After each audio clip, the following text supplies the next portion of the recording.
Hi. This story is pretty much clear on the preview that we just had a while ago. Who began like choosing the characters for the story, like the artists? Was it them first, or did the story actually revolve around their personalities, or what happened first? Did you get the artists first before you made the story? Actually, story muna. So, yun muna yung nauna. Yung buong concept muna na conceptualize muna siya. Nagkaroon na ng malinaw na story bago namin inilagay yung mga dapat talagang mga actors na mag-portray. So, lahat ng actors namin, sila talaga yung pinakabagay dun sa role na yun. Kasi di ba, syempre may ibang shows naman na ito ginawa ito para kay ganito, ganyan. Pero ito, ano muna yung story. So, well, ano muna, story before the actors. And did GMA give you like a free hand on choosing the artist?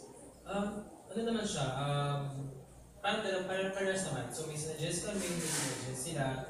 Ganun naman ang nangyari process. Actually, ganun naman din nangyari talaga process sa lahat naman ng mga shows. Pero may mga same pa rin yung creative, production, meron din naman sila ng GMA. Kasi kahit paano, di ba, meron yung batuhan kung sino talaga yung bagay sa role, yung mga ganyan. How much how much time did you spend on doing the PMA thingy? Yes. And of course, we had to probably research about that, like the lives of the PMA cadet.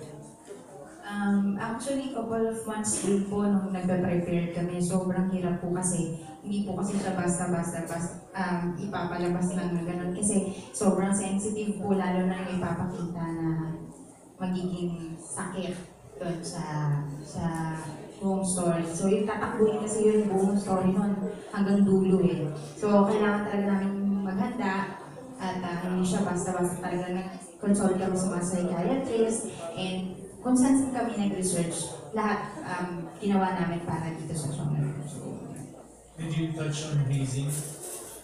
Or not at all? You were not allowed to. hindi naman po. Pero meron touch of kung ano yung nangyayari sa totoong buhay sa mga militar. Katulad na nakita ninyo, nasa talagang kung ano yung makikita niyo doon, lahat yung totoo. Kung ano yung nangyayari sa mga militar sa totoong buhay.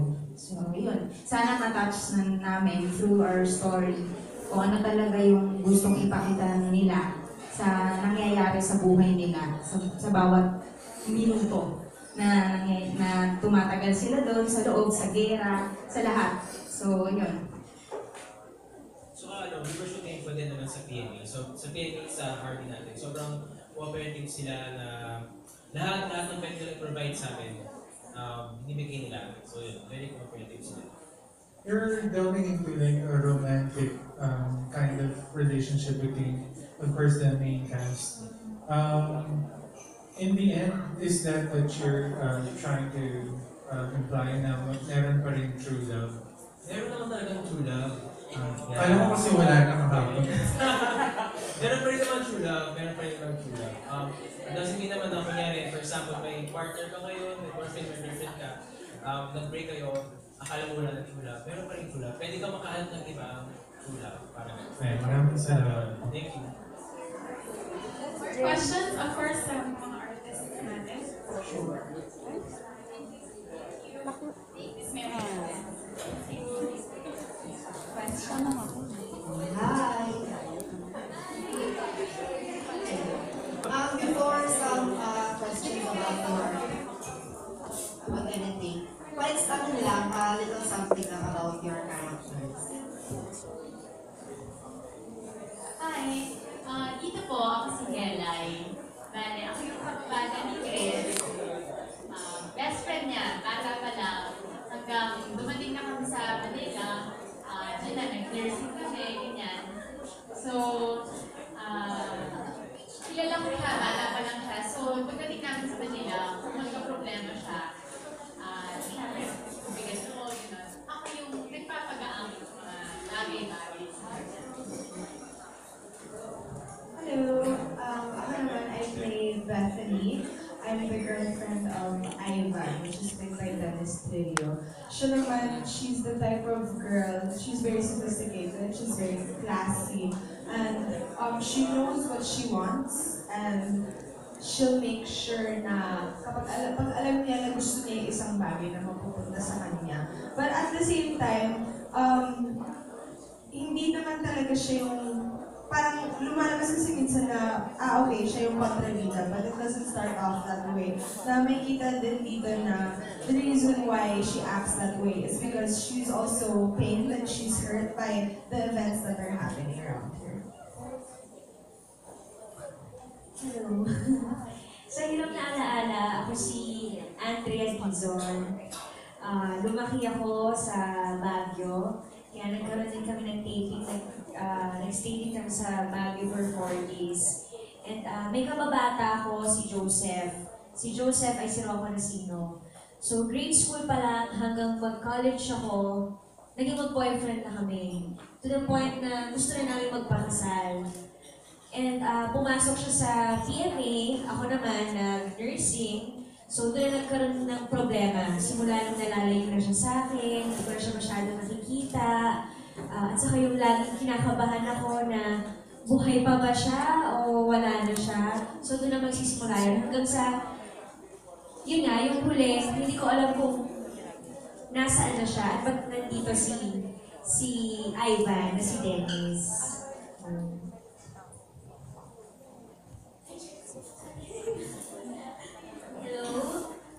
Ako po dito si Chrissy Corpus and I'm dito sa Hirap na Alaala is NTSB ako and Daddy's Little Girl.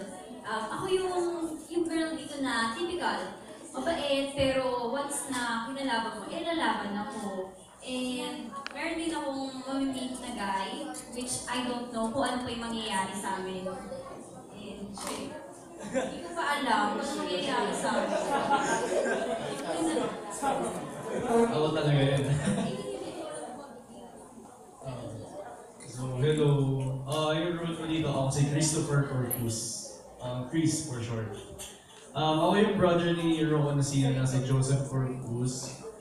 Yung role ko dito, ako yung parang masunulay na kapatid. Yung hinahanap ng mga kuya. Yung close talaga kami sa isa't isa. Tapos, ayun, ayun. And for Chris and Dorian, kasi po yung based on the trailer, parang mas pinakamabigat ang ginawa yung mga lalaki. Parang dami silang pinagdaan, marami silang training na ginawa. Kaya paano yung i-level yung sarili niyo sa mga risk na ginawa niyo? Sa totoo naman, mahirap talaga ang ginawa ng mga boys kasi may training talaga sila.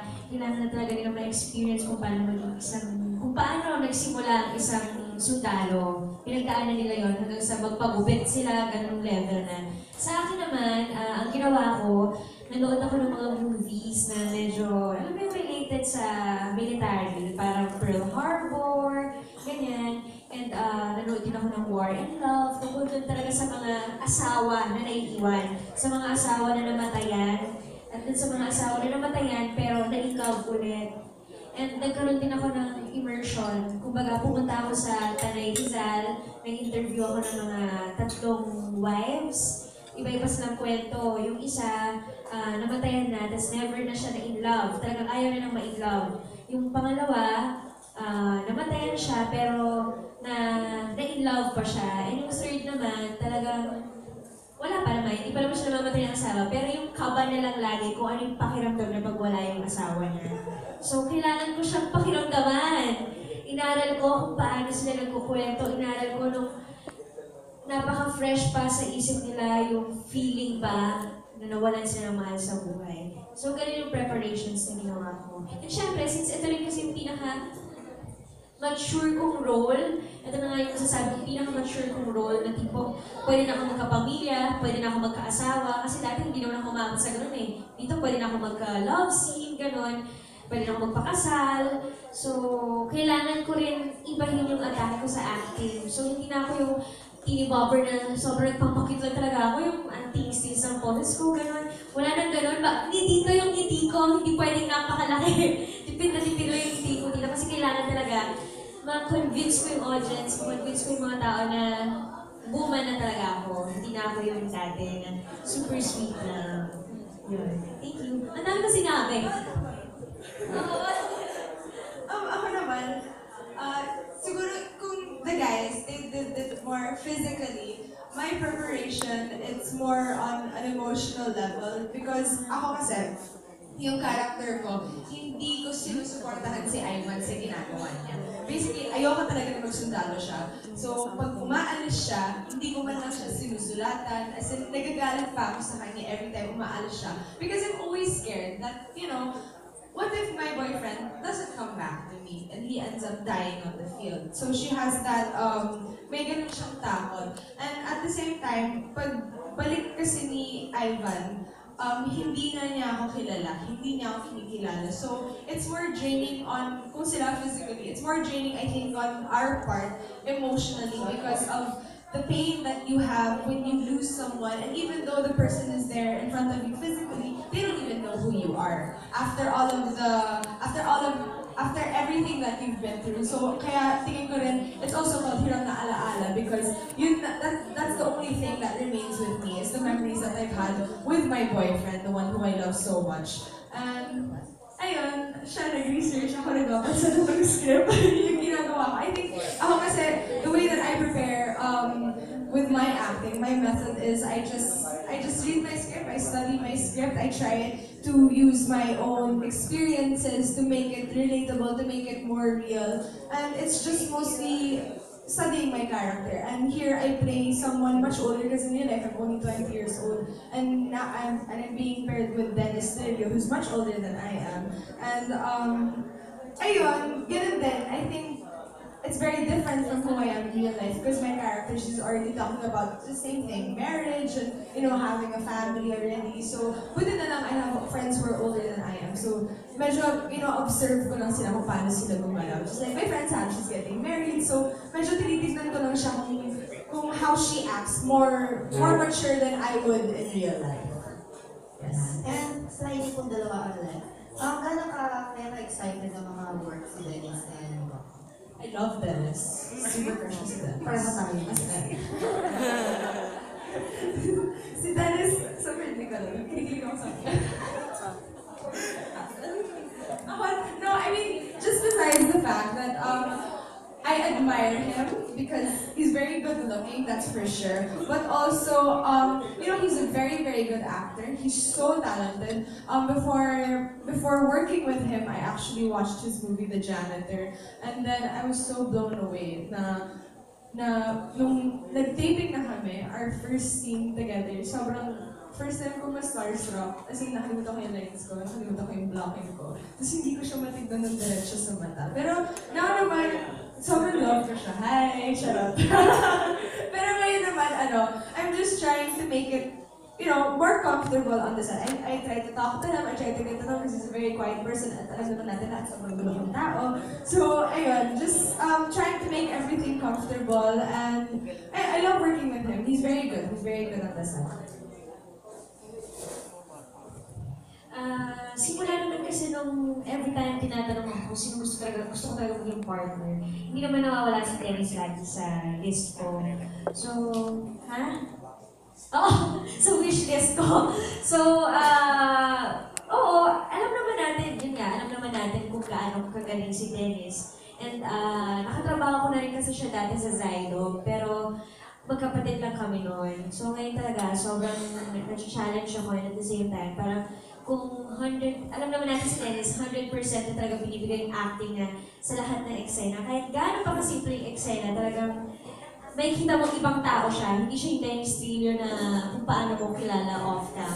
And ako din naman, sobrang kinakabahan ako dahil kung paano niya binibigay. Dapat ganun din kabigat yung akin. Kung gaano siya kagaling, sa kumata niya, kitang-kita mo yung acting niya. Dapat makita mo rin sa akin. Ganun din. So talagang pinag-aaralan ko yung bawat eksena ko, kinakarin ko talaga. And syempre, niyad na ako kay Dennis kasi yun nga, parang hindi ko naman, wala pa, nag-iisip ko nga nung una, parang hindi ko pa matanggap na ako ipa-partner kay Dennis. Kasi yung last na ginawa, yung My Husband's Lover na sobrang nag-click, diba? So ngayon, parang na-feel ko tuloy, parang importante ako, parang naramdaman ko sa Jimmy na parang importante ako kasi parang maipares ako kay Dennis. And ang laki ng respeto ko kay Dennis. Pagdating sa trabaho, talagang yung oras, yung pagdating sa set, yung sasaktan ko siya, pag sasampalin ko siya, pag hahawakan ko siya, lahat pinapaalam ko sa kanya. Yung sobrang ganun lang talaga yung respeto ko sa kanya. And then okay naman kami lang magkatrabaho.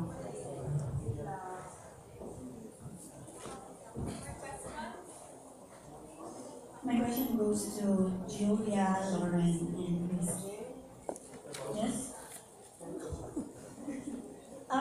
Since this is a story of shared and borrowed memories, like bilang hirap na alaala na. So we also have our own BFFs, right? In real life. How far are you willing to share the stories or anything with your BFFs? Bilang nalaman na natin yung kasi natakal din dito yung friendship ng dalawang bida ni Rocco and Dennis. How far are you willing to share with your BFFs in real life? Yes.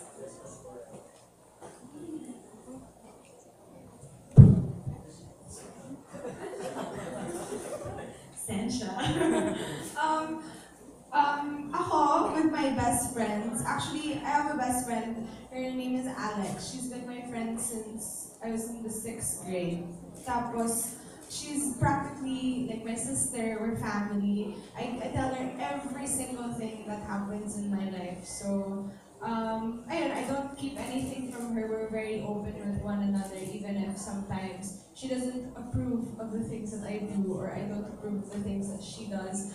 It's still, we still support each other through and through. Sa akin naman po, may best friend ako. Pero although kasi open naman ako eh. I'm very open to her, ganyan. Pero sa akin naman, ang paniniwala ko, there are some things better na ako na lang nakakaalam. I mean, minsan pag problemado ka talaga, ganyan, ayaw ko namang si best friend ko, ayaw ko namang sobrang, pati siya, mahata ko pababa kasi ang ganda din natin ako, gano'n. Pero at the same time, kahit yung gist of what's happening to me, alam niya. And then, for example na lang, sa family ko, gano'n, lahat yun, alam niya yun. Pero pag masaya ako, of course, all the more, i-share ko. Sa akin lang talaga, ang hindi ko lang ma-share sa kanya is kapag meron talaga akong mabigat na dinasya. Kasi ayokong, pati siya, makita ko ba yung call, ayoko. Hindi ko kaya. Ako naman, sa best friend ko, kung may best friend ako, talagang very open ako, lahat sinasabi ko. So feel ko, kung ano man yung memories ko, lahat yun na-share ko sa best friend ko. And siguro siya nakakakita ng lahat ng emosyon na pwedeng makita sa akin, na pwede kong ilabas. At siya rin, sa mga memories namin together, yun din siguro yung nagpapalakas ng friendship namin. And yun din yung magpapaalala din sa akin ng mga pinagdaanan ko before. Siya yun, yung best friend ko magpapaalala sa akin. Parang gano'n. Yun. Follow up. Sa'yo, please. Nung nalaman mo yung story na, yung ganitong story na meron palang shared memory, anong naging reaction mo? Siyempre nung una parang hindi ka maniniwala eh. Actually, pag binasa mga script, parang totoo ganito ba? May ganito bang tao? Nangyayari ba talaga sa totoong buhay? Pero siyempre, hindi naman gagawa ng ang GMA ng show na parang walang basehan, na walang facts, na walang truth. So lahat yan pinag-aralan ng mabuti. Hindi ka man maniwala, pero hindi maglalabas ng never ng alam mong pagdududahan ka, alam mong pag-iisipan ka. So, oo, parang hindi ka maniwala una, pero pag pinasa ko na yung script, tapos nag-search ko rin sa internet, parang totoo ba na pag may ganitong sakit, makikita mo, meron talaga. Pero sobrang, syempre hindi naman natin lagi naririnig, rare case lang. So, napapaisip ba? Hindi. Pero itong show na to, magpapatunay na may ganong sakit at kung gaano ka-importante yung memories natin. Thank you.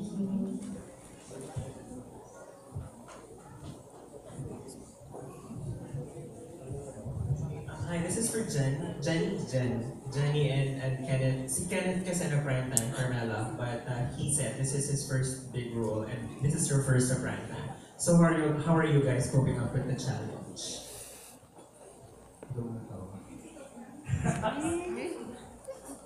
For me, Kasi ano to eh. Wala. Every scene kasi ginagawa ko, binibigay ko best ko. And para natural lang yung flow na just trusting my instincts, my bosses, and all. And with her kasi first time na magkaka-work. And kasi siya nakakasama siya palagi sa workshops. Tapos actually sabay pa kami nag-sing sa GMA last year. And first na workshop namin, magkasabay kami. Sobrang comfortable naman to work with her. And ikaw, comfortable naman. Good.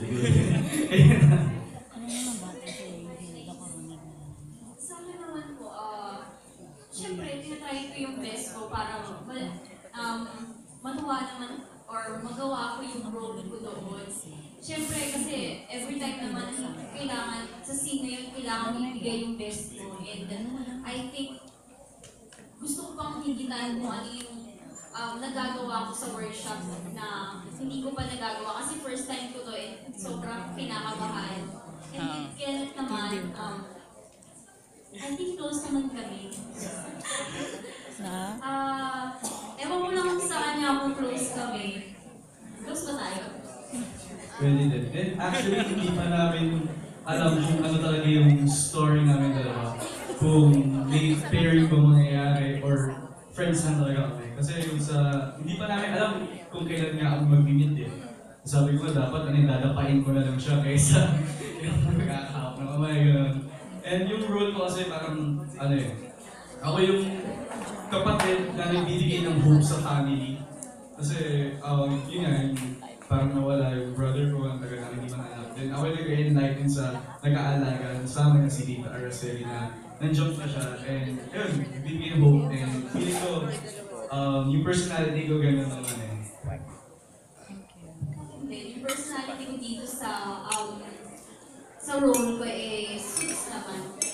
Talagang maano. Kasi ako din yung tao na siyahin din. And yung typical girl, okay lang, mabait ako, pero once na kinalaban mo ko, ano din naman ako. So, kung dadabain niya ako, baka kung ano magawa ko sa kanya. Kumandi ka agad. This is for Lauren. Kasi the last episode before this is Mundo May Akin, right? And then medyo may pagka-kontrabida yung role. Kontrabida kasi hindi siya medyo, sorry. Sa trailer, it's suggesting na medyo magiging kontrabida ka din. Hindi ba siya risk sa direction mo to be one of the to be a character actor sa mga soaps? Well, I don't really think she should be branded as a kontrabida here. Because, ano naman siya the reason why she acts that way is because she's driven to be angry, to be sad, to have all these negative feelings. Because, parang pinapakita dito na siya din may nawala din sa kanya. Something was taken away from her, which is her boyfriend, which is the only thing that she ever wanted.